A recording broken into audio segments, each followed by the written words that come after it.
Bonjour à tous et à toutes, bienvenue dans le 3e épisode de La Madeleine. Pour celles et ceux qui ne connaissent pas encore ce podcast, il s'agit de témoignages de femmes. À travers 4 objets au moment de leur choix, elles remonteront le temps pour nous confier leurs histoires. D'ailleurs, si vous avez manqué les précédents épisodes, vous pourrez retrouver le témoignage de Lynn ou de Clémentine dans le petit i en haut à droite ou en barre d'informations. Aujourd'hui, je vais vous faire rencontrer Solène. On va parler de sa grande sensibilité et de ce que ça peut changer dans son quotidien. Et pour parler de ça, elle a choisi d'évoquer une personne, une pièce de théâtre, un film et un sentiment. Alors, petit disclaimer avant de commencer, Solène se définit souvent comme hypersensible, mais on voulait noter que l'hypersensibilité c'était un terme utilisé en psychologie et qu'on n'avait pas forcément les compétences pour savoir l'attribuer avec certitude. En tout cas, une chose est sûre, c'est qu'elle s'est toujours interrogée sur sa sensibilité élevée et même parfois en décalage avec son entourage. Salut Solène! Salut! Du coup, raconte-nous la première fois que tu t'es interrogée sur ta sensibilité et pourquoi elle t'a paru plus élevée que les autres. Alors en fait, c'était... Je sais plus j'avais quel âge par contre, mais j'avais moins de 8 ans, entre 5 et 8 ans je dirais. Et en fait, j'étais dans un magasin, genre il y avait des BD, des magazines, tout ça. Et en fait, en attendant que mes parents fassent les courses, j'étais en train de lire une BD. Et en fait, il y a un monsieur du magasin qui est venu me voir pour me dire que le magasin fermait. Et j'ai eu une réaction très disproportionnée, mais en fait qui pour moi m'était tout à fait normale. Et en fait quand ma mère est venue me chercher, elle m'a dit «Solène, ça va?» Et j'ai dit «Oui, pourquoi?» Et elle m'a dit «Bah t'es toute rouge et tu trembles». Et j'ai dit «Ah, c'est juste un monsieur du magasin qui est venu me dire que le magasin fermait». Et là ma mère m'a dit «Mais non, t'es vraiment émotive». Et ça m'a vraiment marquée parce que je me suis dit...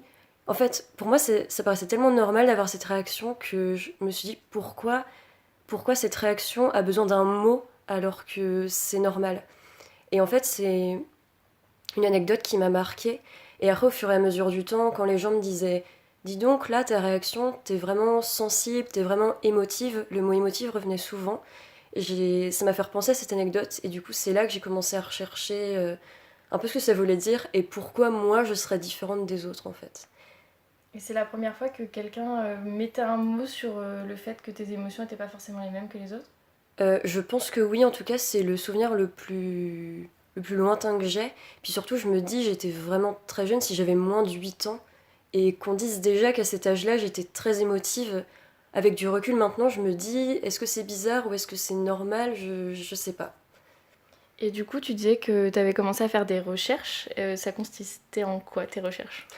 Bah alors je suis pas allée non plus à la BU faire des grosses recherches dans des bouquins, mais en fait quand j'étais au collège, tout ça, vu que c'était pas une période très heureuse dans ma vie, j'avais besoin je pense de mettre un mot sur ce que je ressentais, sur toute cette douleur, sur toute cette tristesse, et donc c'était sur internet forcément, c'était sous ma main, il y avait beaucoup de ressources, donc j'ai cherché sur le fait d'avoir des émotions très vives, très fortes, très intenses, d'avoir une sensibilité élevée, et c'est là que j'ai trouvé le terme d'hypersensibilité.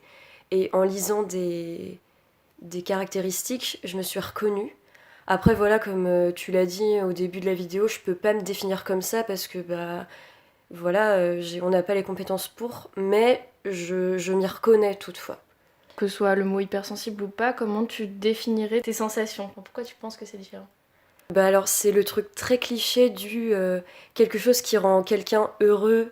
Moi, ça va me rendre 1000 fois plus heureuse. Un état d'euphorie. Je sais que le mot euphorique, je l'emploie souvent parce que quand les gens se sentent juste joyeux, moi, ça va être euphorique. Et quand les gens, pareil, ça va être ils vont ressentir quelque chose de triste. Moi, ça va être triste, mais ras de terre. Donc, c'est vraiment... Donc, en fait, c'est ça, c'est positif et négatif. Parce qu'à la fois, je peux ressentir des choses incroyables quand je suis heureuse. Mais quand je suis malheureuse, par contre, c'est très compliqué à gérer. Et c'est pour ça aussi que je ris souvent, j'ai beaucoup d'autodérision sur le fait que je sois dramatique, mais c'est parce que c'est vraiment ce que je ressens. Donc voilà. Parce qu'on a souvent le cliché un peu de se dire que les hypersensibles, ça va être des gens plus dans le côté négatif, tu vois, il est sensible, il pleure ou ce genre de choses. Mais là, du coup, vraiment, toi aussi, dans le bonheur, ou même juste tu vois tes amis, tu vas être vraiment très heureuse. Est-ce qu'il y a aussi des choses qui se voient physiquement, ou c'est plutôt toi juste qui te sens euphorique ? Ah, je me suis pas posé cette question. Oui, je pense que je... Après, je sais pas si je ris plus que les autres, mais moi, je sais que je suis quelqu'un qui va souvent revenir sur les blagues, sur les délires, comme on dit. Par exemple, bah peut-être oui, je me souviens une fois en classe, un prof avait dit un truc très drôle, et les gens avaient ri, mais genre 20 secondes, quoi, normal. Et moi, vraiment, j'ai eu un fou rire pendant 10 minutes, je devais me cacher derrière mon ordinateur, donc peut-être que c'est ça en fait, le fait que les choses drôles, vraiment, un mois plus tard, je pourrais toujours te ressortir la blague, et les gens seront là, genre, remets-toi, remettez-vous. Et moi, bah non, c'est drôle, je continue là-dessus, si c'est un truc heureux, autant que je leur dise, quoi. Et ça peut être un peu lourd, des fois, pour les gens. Désolée. Tu m'as parlé aussi d'une pièce de théâtre au lycée, il me semble, où là aussi tu as eu l'impression que ta réaction et celle des autres étaient très différentes. Est-ce que tu peux nous en parler? Alors, en fait, en 2014, j'avais 18 ans, en fait, dans mon lycée, on avait une option théâtre. Et en fait, c'était très important dans le lycée. Et en fait, les secondes jouaient une pièce, les premières jouaient une pièce, et les terminales, forcément, c'était un peu plus important, entre guillemets, vu que c'était la dernière année, on faisait vraiment une pièce où vraiment on donnait tout. Et nous, cette année-là, donc quand j'étais en terminale, on a joué une pièce de Fabrice Melchior qui s'appelle Marsyas. Et déjà, bon, le sujet est pas très joyeux. Ça parle d'une famille qui se retrouve un jour de l'an. Et en fait, on apprend que l'année dernière, pardon, l'année d'avant, à la même date, euh, une fille de cette famille s'était suicidée. Et en fait, du coup, c'est beaucoup sur les non-dits, sur les rapports familiaux. Et en fait, c'est une pièce qui donc traite d'un sujet très triste, mais c'est vraiment aussi la beauté des sentiments. Le fait de s'aimer malgré un drame. Et moi, je suis très touchée par tout ce qui est non-dit. C'est quelque chose qui m'émeut beaucoup. Et bref, et donc nous on a joué cette pièce donc quand j'étais en terminale. Et vraiment, ça m'a... J'en parle encore aujourd'hui comme l'expérience de ma vie, alors que je pense que mes autres camarades de théâtre, pour eux forcément c'était une super expérience, mais je pense que maintenant, voilà, ils sont passés à autre chose. Moi j'y pense peut-être pas tous les jours, mais une fois tous les 2 3 jours quand même. C'est vraiment, j'ai le livre avec moi et des fois je relis des passages. J'ai encore mon carnet de théâtre, où d'ailleurs mon professeur avait écrit que ma sensibilité se voyait autant sur scène que sur mon carnet de théâtre, donc encore le mot sensibilité qui revient. Euh, et vraiment quand je jouais, je me sentais invincible, vraiment c'est ce sentiment que vraiment et je me souviens à quel point j'ai pu pleurer. Je me souviens, une fois après une représentation, euh, je suis sortie dehors pour pleurer vraiment. Et il y a une personne du public qui était sortie et qui m'a vue et qui m'a dit merci. Et j'ai l'impression qu'on était tous en communion, les gens du public nous remerciaient. Donc peut-être qu'au final, ce que j'ai ressenti, d'autres gens avaient ressenti aussi. Mais je pense que ces personnes-là, eux, maintenant, voilà, comme je disais tout à l'heure, ils sont passés à autre chose. Moi, c'est vraiment très ancré en moi, c'est en moi, quoi, vraiment. Je le porte en moi, en fait. C'est comme ça que je dirais. Et est-ce que tu as continué le théâtre aujourd'hui ou est-ce que tu as d'autres activités comme ça qui te rappellent ces sensations très fortes?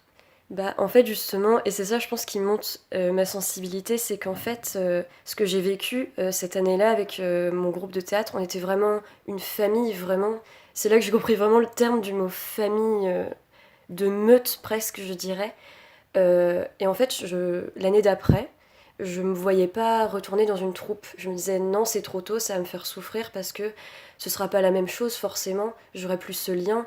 Et puis la pièce Martialis m'a tellement bouleversée vraiment à vie que refaire une autre pièce, ce serait fade en fait à côté. Donc j'ai pas repris le théâtre l'année d'après. Je me disais bon, je reprendrai l'année d'après. Sauf que bah maintenant ça va faire 5 ans et j'ai toujours pas repris le théâtre alors que je sens que ça me manque, c'est ma passion, j'en ai besoin. Mais à l'idée de reprendre en fait, je ne peux pas parce que je me dis ce sera toujours moins fort que ce que j'ai vécu avec Marcia. Donc ça me fera souffrir. Mais en fait le fait de ne pas faire de théâtre, ça me fait souffrir aussi. Donc je ne sais pas comment m'en sortir dans cette vie, mais je fais avec. Et là, du coup, tu te sens toujours pas prête à essayer de reprendre? J'avoue, cette année, ça m'est un peu sorti de la tête.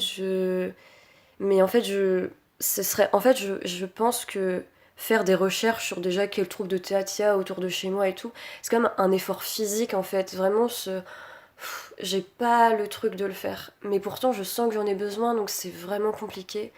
Peut-être l'année prochaine, mais je pense que cette année, bon, on est en novembre là, c'est un peu trop tard malheureusement, mais j'aimerais, peut-être dans 10 ans, je sais pas quand je serai forte pour le faire, mais j'espère. Et je me demandais, est-ce que des fois c'est arrivé que tu te sentes obligée de minimiser ce que tu ressentais pour être comprise? Oui, oui, oui. Ou le fait Oui, ce que je fais souvent, c'est je vais parler de quelque chose qui me passionne, pour lequel j'ai beaucoup d'amour et d'émotion, et je vais le tourner comme si c'était une blague, genre là j'en parle encore de cette chose qui me passionne, mais non, c'est juste parce que c'est drôle, regardez, je fais une tête référence et tout, alors qu'en fait pour moi c'est très important. Je fais beaucoup ça. Mais après j'ai l'impression, peut-être mes amis les plus proches sentent que pour moi c'est plus profond, mais bon, je me dis, arrête d'être dramatique, fais-le en mode blague pour paraître normal, pour paraître cool, chill, mais bon, c'est compliqué. Justement, j'allais te demander pourquoi tu fais ça, c'est pour pas paraître trop dramatique, c'est parce que t'as peur que les gens ils comprennent pas ou pourquoi? Moi, je pense que c'est par rapport à mon... Parce que j'aimerais refléter quand même quelqu'un de... Bah, en fait, je pense qu'il y a aussi la peur de paraître lourde, en fait, surtout. Et ouais, que, comme tu dis, dramatique, en fait. Et j'ai pas envie qu'on se dise, oh, Solène, elle va encore nous rabâcher ses trucs, elle est encore sur le même disque, ou oh, elle va encore nous faire tout un monologue comme quoi telle chose est incroyable. Du coup, je pense que je veux paraître quelqu'un de cool, genre, j'aime. Parce qu'en fait, moi, j'aime toujours les choses passionnément. Et pour moi, avant, c'était quelque chose de normal. Je pensais que tout le monde aimait tout passionnément. Et non, en fait, apparemment, il existe des amours sains et pas passionnés. Moi, je ne connais pas ça. En fait, c'est un petit peu mon souci. Comme par exemple, je ne peux pas être amie avec des gens sans être fan d'eux. Là, c'est un petit peu un souci. Et mais donc, du coup, des fois, je me dis, Solène, essaye d'aimer les choses et les gens d'une manière normale. Enfin, le mot normal revient souvent. La normalité n'existe pas, mais dans le sens quelque chose de plus posé. Donc, sauf que du coup, c'est un paraître en fait, parce que c'est faux. Dans ma tête, c'est grand, c'est grandiose et tout, mais du coup, et pourquoi? Ben ouais, comme je disais, pour pas paraître lourde, pour pas paraître redondante, pour paraître comme les autres en fait. Et il y a un truc qui m'a fait tiquer dans ce que tu viens de dire, c'est t'as dit j'aime toujours les choses passionnément, mais des fois ce serait bien d'avoir un amour sain. Donc pour toi, aimer passionnément, c'est pas sain? Haha. Euh, Bah, la passion. Après, ça dépend ce qu'on met derrière le mot passion, parce qu'il y a le fait d'être passionné par un sport, par exemple, et c'est ta passion, c'est pas. Mais, mais je dirais pas que pour tout le monde met ce qu'il veut derrière le mot passion. Mais le fait d'aimer tout passionnément, du coup, c'est too much en fait, c'est trop. Et au bout d'un moment, forcément, en soi, c'est un petit peu le chaos, et, et en fait, quand on aime. Parce que c'est vrai que je me rends compte qu'il y a des choses que j'aime moins que d'autres, forcément. Du coup, je me dis, ah, c'est ça un amour plus posé. Et c'est vrai que tu te rends compte qu'il y a des points positifs à ça.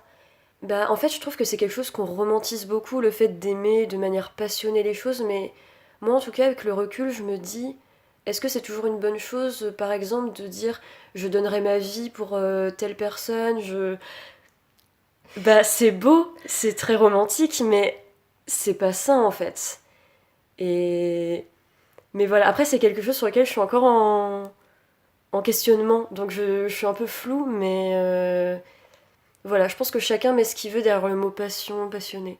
Et la troisième chose justement dont on voulait parler ensemble, c'était un film. Et tu m'en as parlé avant qu'on enregistre parce que tu m'as dit que personne comprenait ta réaction par rapport à ce film. Tout le monde était très calme et toi pas du tout.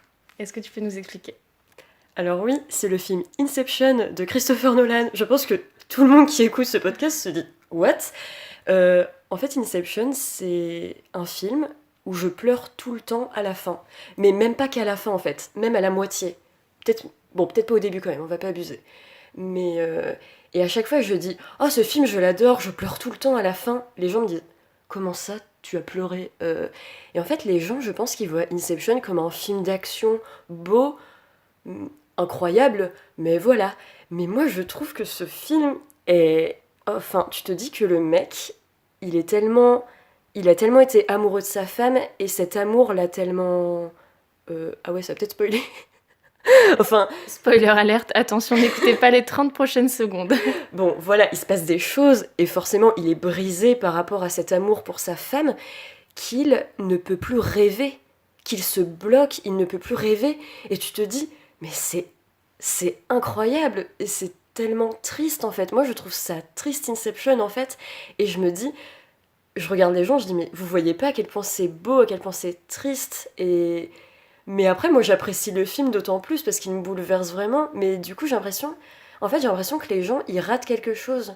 Mais après ça fait un peu condescendante de dire t'es pas ému à au même point que moi, t'as raté un truc. C'est juste qu'on n'a pas la même perception, mais du coup je suis en mode mais vois ce que je vois et ce film te chamboulera encore plus en fait. Et j'ai l'impression que toi, tu recherches tout le temps à être bouleversé aussi. Genre vraiment dans ta vie, j'ai l'impression que tu cherches les films, les livres, même les rencontres qui vont tout changer. Ouais, bah, j'en parlais l'autre fois avec des amis. On parlait du fait que je n'aime pas les comédies romantiques. Enfin, non, c'est pas vraiment ça. En fait, par exemple, on va me proposer de regarder une comédie romantique, je vais pas être hypée, je vais faire oh non. Parce qu'en fait, j'ai essayé de l'analyser et je pense qu'en fait, en effet, je cherche toujours les films, les séries qui vont me bouleverser, qui vont changer ma vie. Et forcément, dans ma tête un peu cliché, on va pas se mentir, je me dis, oh bah les comédies romantiques, ça va pas me changer la vie. Alors qu'en fait, peut-être qu'il y en a, hein, je ne sais pas. Et oui, en effet, je cherche ça, bah comme j'ai dit, c'est pour me changer la vie en fait. Comme si en fait, je cherchais un peu un sens à ma vie, ça devient très profond ce podcast. Et du coup, je me dis que chaque œuvre d'art peut donner un sens à ma vie, peut me mettre dans un état de transe et que je vais dire, ah mais c'est ça le but dans la vie, le sens de l'univers. Et j'ai l'impression que je cherche ça partout. Donc forcément, je suis souvent déçue, on va pas se mentir. Mais voilà. Et ça t'arrive souvent d'être très ému ou de pleurer par exemple devant une œuvre d'art? Une œuvre d'art comme... Tout confondu. Ah oui, mais je suis quelqu'un de très célèbre dans mon entourage par le fait que je pleure. Genre, par exemple, Interstellar, je pleure dès la scène du chant qui a 10 minutes du début du film, je crois. Je pleure dès cette scène. C'est quand même incroyable. Euh, oui, oui, oui. Je pleure beaucoup. Même C'est... dans des... Parce que là on parle de séries et de films, et par Mm. exemple dans des musées, je sais que t'en fais pas mal. Est-ce que tu pleures aussi dans des musées? Parce que ça c'est plus rare, des gens qui arrivent à s'émouvoir devant des peintures par exemple. Je sais pas si ça t'arrive. Ah oui, j'ai pleuré au musée d'Orsay devant le tableau Coin de table de Henri Fantin-Latour, si vous avez la ref. C'est le tableau où on voit Rimbaud et Verlaine à gauche, et puis ils sont avec leurs poteaux autour d'une table. J'ai pleuré devant ce tableau, voilà. Euh, Pourquoi? Parce qu'en fait, Rimbaud et Verlaine, je sais pas, c'est des personnes qui me touchent et qui ont eu pas une histoire très facile, que ce soit ensemble ou séparément. Et en fait, j'aime beaucoup ce tableau et le voir en vrai, je m'y attendais. Je me souviens que je m'attendais pas à ce qu'il soit là tout de suite et du coup j'ai pleuré. Voilà. Mais après, même hors musée, j'ai vu des tableaux sur mon téléphone, sur internet, et j'ai pu pleurer. Genre, je pense à mon tableau préféré qui est Le port de Triste de Egon Schiele. Et c'est un tableau très... Enfin, pas banal, c'est Egon Schiele, hein, mais c'est vraiment des bateaux, de l'eau, parce que c'est sur un quai. Et quand je l'ai vu, j'ai pleuré. Et vraiment, j'aimerais analyser ça. Je ne peux pas. Et comme un dessin d'Aubrey Berkeley qui s'appelle The Morning Dream, qui est mon préféré d'Aubrey Berkeley. Et Aubrey Berkeley fait des choses très sombres, pas spécialement tristes, mais voilà, comme je disais, très sombres. Et là, The Morning Dream, c'est un dessin qui est assez... voilà, il y a des fanfreluches et tout. Et quand je l'ai vu, il m'a fait pleurer. Est-ce que tu peux le décrire un peu plus pour les personnes qui l'ont jamais vu? On voit un... C'est un lit à baldaquin. Et au reversé, c'est toujours en noir et blanc, donc il n'y a pas de couleur. C'est un lit à baldaquin avec des rubans, très joli, très luxueux. Et on voit un personnage qui, pareil, est habillé avec des fanfreluches et tout, et qui a une canne. C'est tout. Et Il donc, est assis sur le lit? non, il est debout à côté. Ok. Je sais même pas s'il regarde à l'intérieur, il est juste posé à côté. Et je sais pas, en fait, je pense que c'est le dessin, ou peut-être parce que Aubrey Berkeley, c'est quelqu'un que j'aime énormément. Et du coup, des fois, j'aime bien me dire, Peut-être qu'en fait, en dessinant, il était ému, du coup je ressens son émotion, mais n'importe quoi, tu vois. Et je peux pas expliquer. Et j'aime me dire qu'en fait, on n'a pas besoin d'explication. Des fois, en fait, tout le monde autour de moi, même sans spécialement une sensibilité aiguë, dit bah ce poème, ce livre, ce tableau me touche. Je veux pas te dire pourquoi. Bah en fait, c'est pas grave. Peut-être que c'est par rapport à des vies antérieures, peut-être que c'est par rapport à un truc inconscient, un truc enfoui en nous. Mais en fait, on s'en fout. Si un truc nous touche, bah ça nous touche et c'est tout en fait. Pourquoi trop. Alors c'est rigolo, enfin c'est amusant, moi j'aime bien aussi analyser pourquoi, mais au final c'est pas important je trouve. Alors tu m'as dit aussi un jour quelque chose qui m'a à la fois fait rire et un peu impressionné et que j'aimerais plus comprendre, donc c'est pour ça que je vais te poser des questions aujourd'hui. C'est que tu m'as dit que tu avais un sentiment préféré, donc déjà je pensais pas que des gens avaient des sentiments préférés et ben, c'était chouette. Et tu m'as dit que c'était la mélancolie. Et j'aimerais savoir pourquoi. Et pourquoi, comment la mélancolie est ton sentiment préféré. Les gens face à ce podcast. Oula, la meuf, un peu chelou. Alors oui, c'est vrai que j'ai un sentiment préféré, la mélancolie. Pourquoi je dis que c'est mon sentiment préféré? Parce que je le recherche partout et que je le vois partout. Voilà. Alors maintenant, qu'est-ce que c'est la mélancolie? C'est quelque chose qu'on rapproche beaucoup à la tristesse et qui est une forme de tristesse, mais c'est une tristesse. Je sais que Victor Hugo, il disait que la mélancolique c'était une tristesse joyeuse, il disait quelque chose comme ça. Euh, je vais dire pas trop. Victor Hugo, bof. En vrai, c'est vrai, mais en fait, je dirais pas que c'est une tristesse joyeuse, je dirais que c'est une tristesse déterminée. Si je devais décrire ce sentiment, je mettrais plutôt une image. C'est un peu comme quand on est dans un transport en commun ou une voiture et qu'on regarde à travers la fenêtre et qu'on écoute une chanson triste et qu'on est triste, mais qu'on n'est pas en mental breakdown au point de pleurer, ou au point de penser à des choses précises. C'est juste, on pense à la vie, on regarde les gens qui marchent et on se dit que la vie c'est triste et c'est beau à la fois et que c'est puissant, mais que c'est chiant la vie, et qu'il y a tous ces sentiments mélangés. Pour moi, c'est ça la mélancolie. Alors après, peut-être que le petit Larousse ne dira pas ça la mélancolie, mais moi, c'est comme ça que je la ressens. Est-ce que c'est pas le sentiment par définition de la contemplation, par contre? C'est très baudelairien ce que tu viens de dire. Oh my god. On se fait des références de littéraire, ne nous jugez pas, merci. Bah non, mais parce que on parlait tout de suite du fait que parfois devant les livres ou devant les œuvres d'art, t'étais très émue, mais je trouve que du coup la mélancolie, c'est vraiment le sentiment où en fait tu t'arrêtes et tu regardes les choses et t'as pas vraiment d'avis parce qu'il y a trop d'émotions contraires qui arrivent et en fait des fois il y en a une qui ressort et là tu changes de sentiment, tu deviens triste ou tu deviens heureux et du coup bah ça fait bien le lien avec ce que tu disais avant en fait. Je sais pas ce que t'en penses, si t'avais déjà vu ça comme ça. J'avais jamais vu ça comme ça, mais je suis extrêmement d'accord. Bah Genre, chouette. en fait, je me dis peut-être qu'en fait, la mélancolie, c'est ce qu'on ressent quand on ressent rien. Par exemple, quand t'es pas joyeux, quand t'es pas triste, quand t'as pas peur, quand t'es pas en colère, peut-être qu'en fait, le sentiment de base, c'est la mélancolie. Le fait, ouais, comme je dis, de se dire, il y a des choses positives, mais aussi des choses négatives, et rien n'est blanc, rien n'est noir, tout est gris. Ben pour moi, c'est ça la mélancolie, en fait. Et c'est le fait aussi de reconnaître qu'il y a du mauvais dans la vie, qu'il y a des choses terribles, mais reconnaître aussi le fait que malgré tout ça, il y a des choses belles. C'est reconnaître que la vie est belle malgré la tristesse et de savoir mêler les deux, en fait.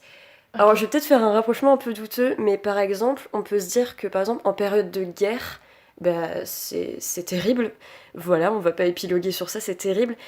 Et en même temps, il y a des actes de résistance, il y a des actes de beauté, je dirais par exemple l'entraide, la fraternité, la sororité, le fait que les gens se rendent compte, et du coup peut-être des gens qui ressentaient des haines envers d'autres gens vont dire ah bah non, j'ai envie de les aider. Ouais, vraiment l'entraide, la solidarité, c'est beau malgré un moment horrible dans l'histoire. Et pour moi, la mélancolie, c'est ça en fait, c'est les deux mélangés. Et pourquoi c'est ce que tu recherches du coup? Parce que vu que t'es très émotive, moi je pensais que t'allais plutôt chercher un sentiment qui était très expressif, alors que la mélancolie c'est pas un sentiment qui est très expressif. J'ai jamais vu quelqu'un et je me suis dit, lui il est mélancolique, c'est sûr. Alors que quelqu'un qui rigole, je vais dire qu'il est joyeux, quelqu'un qui pleure, je vais dire qu'il est triste. D'ailleurs, si je pouvais ajouter quelque chose, si je devais définir la mélancolie, c'est l'image que j'ai tout à l'heure, mais aussi une musique. Voilà, je fais un point musique. Vas-y. C'est la musique On the Nature of Daylight. On pourrait la mettre en barre d'infos. Allez. De Max Richter. Ouh, son nom m'est ressorti de mon inconscient. C'est une musique qui est dans Premier Contact, par ailleurs. Regardez ce film. Et voilà, pour moi, c'est une musique qui représente un peu comme Experience aussi de Ludovico Einaudi. Oui, j'associe le sentiment des musiques. Mais comme ça, après, peut-être que les gens se diront, bon, ok, je Ça peut comprends être ce plus que ça clair. veut dire. Oui. Pourquoi je recherche la mélancolie? Parce qu'en fait, peut-être que je cherche un peu à... En fait, pour moi, la réalité, en fait, ça me suffit pas. J'ai besoin de plus. C'est pas que je trouve ça fade, c'est juste que je me dis... ben, vraiment, y a-t-il vraiment qu'une réalité, qu'un espace-temps, qu'une histoire à avoir? Pourquoi on n'aurait pas des choses parallèles et tout? Et en fait, la mélancolie, pour moi, c'est quelque chose qui est transcendant. Et peut-être qu'à travers la mélancolie, on pourrait atteindre, bah, ça rejoint un peu ce que je disais tout à l'heure, trouver des clés, trouver des sens à ce qu'on vit.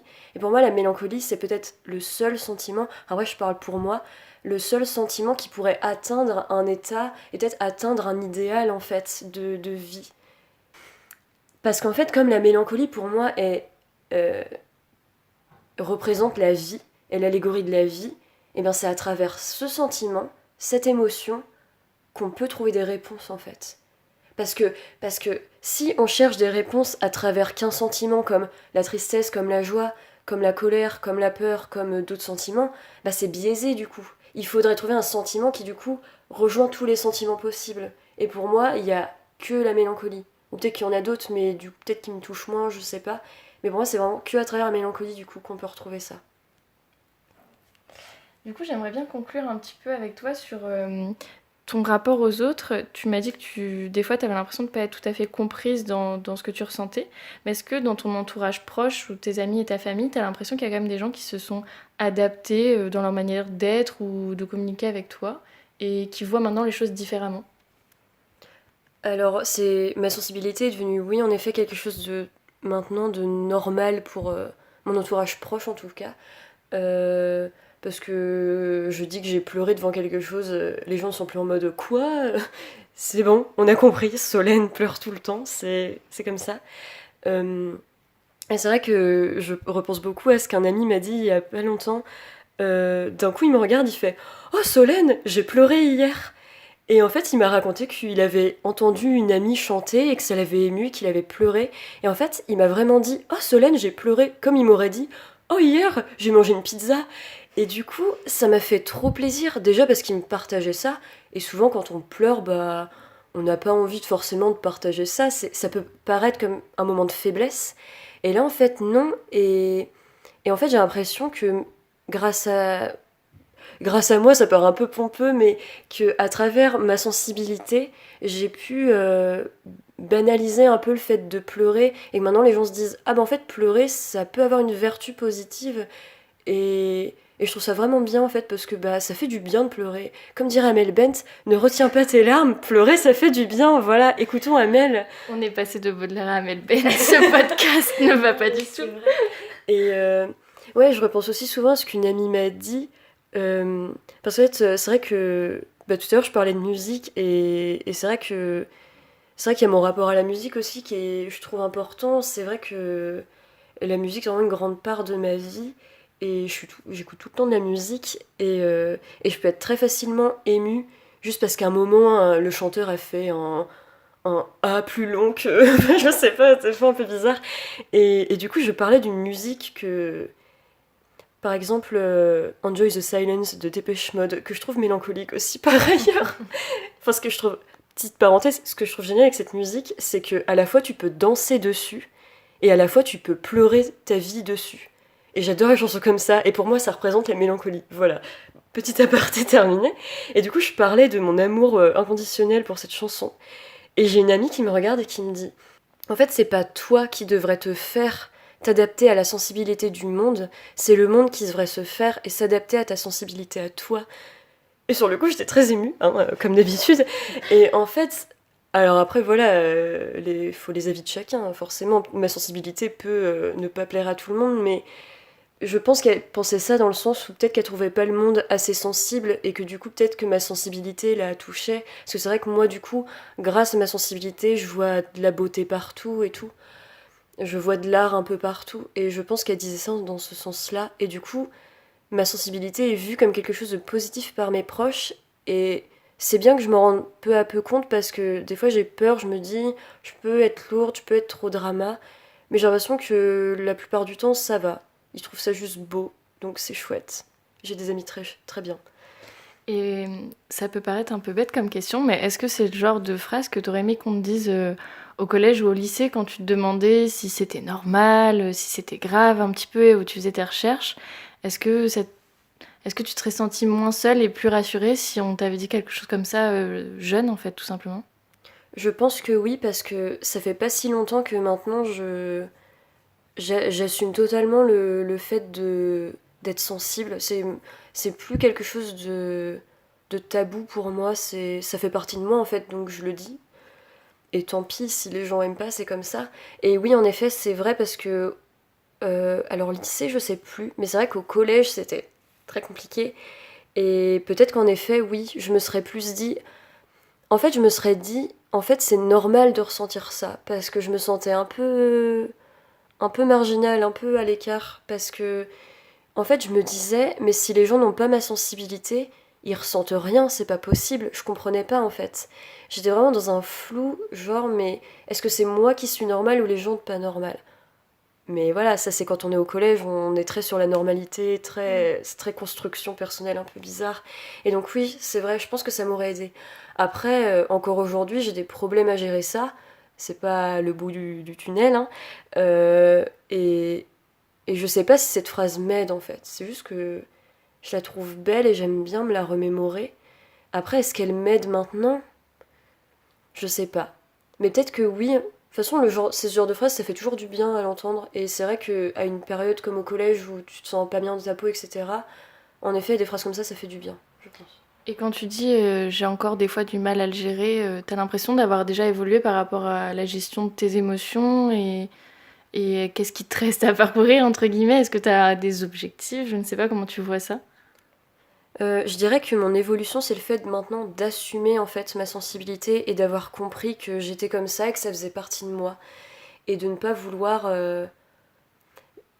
Mais c'est vrai que, voilà, comme je disais tout à l'heure, encore aujourd'hui, des fois, j'essaie un peu d'atténuer le trait.